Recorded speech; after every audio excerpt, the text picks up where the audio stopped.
مرحبا بكم. اليوم جبت لكم وصفة سوفلي هش وخفيف يذوب في الفم بعجينة ناجحة، ما تجيش معجنة وتجي بنينة بزاف. السوفلي اليوم راح نديرو بحشو طري ويجي يجي اللون تاعو كما راكم تشوفوا ذهبي ويشهي كما في الصورة. شوفوا كيفاه جاي من الداخل، كيفاه فارغة وكيفاه العجينة تاعو خفيفة ماهيش معجنة. شوفوا كيفاه راها رقيقة، شوفوا الحشو كيفاه راه دايب من داخل. المكونات تاعو بسيطة تنجح معكم أول تجربة بإذن الله. خليكم معايا نشوفوا المقادير وطريقة التحضير خطوة بخطوة. هنا واش راح نحتاجو نصف كاس تاع ماء. تحبوا تضاعفوا الكمية لحساب العدد تاع الأفراد.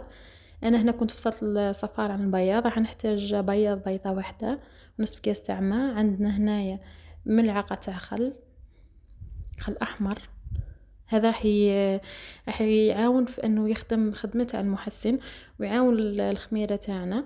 هنا راح نحتاجو مغرف كبيره تاع لحظه السكر، مغرف كبيره تاع خميره كيميائيه، وملعقه كبيره نصف ملعقه صغيره مش كبيره تاع الملح.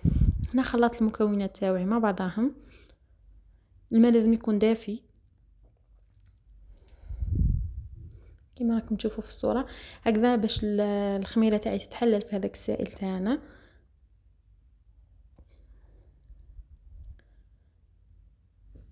كما تشوفوا استعملت الفوي باش تساعدني اني نحلل هذيك المواد اللي ضفتها الجافه كامله في ذاك الماء تاعنا. راح نبداو نضيفو في الفرينه.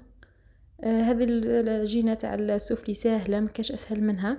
حاولوا انكم تخلوها شويه طريه، ما تديش وقت بزاف في الخمور تاعها، يعني من با 20 دقيقه هي تخمر ومن بعد تشكلوا الكريات تاعكم وتخدموا بها السوفلي. تقدروا حتى تستخدموه في السوفلي الكبير. من بعد ندير لكم وصفه نتاعو. هذه الوصفه تاع السوفلي المحلات، شوفوا كيف راني نعجن فيها. انا ما قطعتش الفيديو بصح سرعت لكم باش تشوفوا الطريقه مليح كيفاش راهي تلاصق. شوفوا كيف الطريقه كيف راني نطلع ونهبط نخدم نعاون فيها في الخمور تاعو.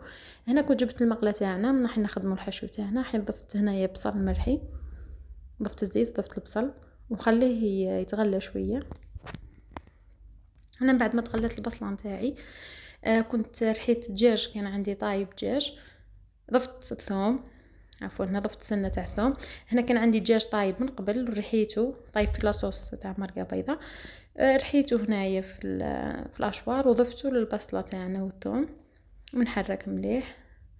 هنا كان ديجا غليته مليح. بعد ما تغلى الدجاج تاعي ضفت ليه الكزبر والزيتون الاخضر مقطع الى شرائح، وبعد نضيفوا ليه الفرماج باش يولي الحشو تاعنا معسل ويجي خفيف وما يكونش ناشف. كما راكم تشوفوا حركوا المكونات تاعكم مليح مليح حتى تمتزج. اللي حابين يضيفوا اي مكون اخر يقدروا يضيفوا مثلا كريم فريش، تقدروا تضيفوا الفرماج تاع المربعات. انا فضلت اني نضيف الفرماج الذائب.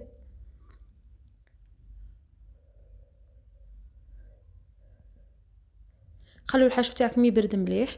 وبعد جيت هنا العجينه تاعي شكلتها الى كريات صغار. نتوما شكلوا على حساب الحجم اللي راكم محتاجينه، يعني اللي يحبوهم متوسطين ولا صغار ولا انا هنا كنت درتهم صغار.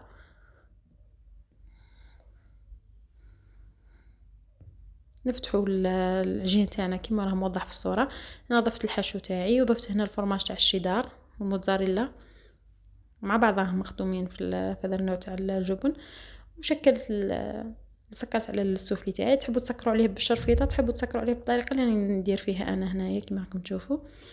تحكموا ديروا صبع وتترولوا عليه العجينه وتكملوا مع الباقيه. شوفوا كيف راني درت حتى وسرعت الفيديو. اذا كنتم محتاجين تشوفوا طريقه ندير لكم فيديو اخر نوضح لكم اكثر. شوفوا كيف نرولي في العجينه على صبعي حتى نكمل العجينه كامل، حتى نكمل الحبه تاعي عفوا. كيما راكم تشوفوا هكذا انا غلقت عليه مليح باش يخرجش الحشو.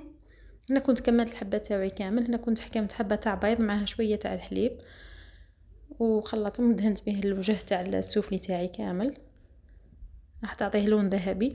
هنا كنت ضفت حبه تاع الزيتون درتهم يطيبوا. كان الفرن ديجا مسخن من قبل على درجه 180 درجه. طابوا لي في مده 25 دقيقه من شعلتهم من تحت ومن بعد حمرتهم من الفوق لمده 10 دقائق. وهاي لكم النتيجه كيف جات.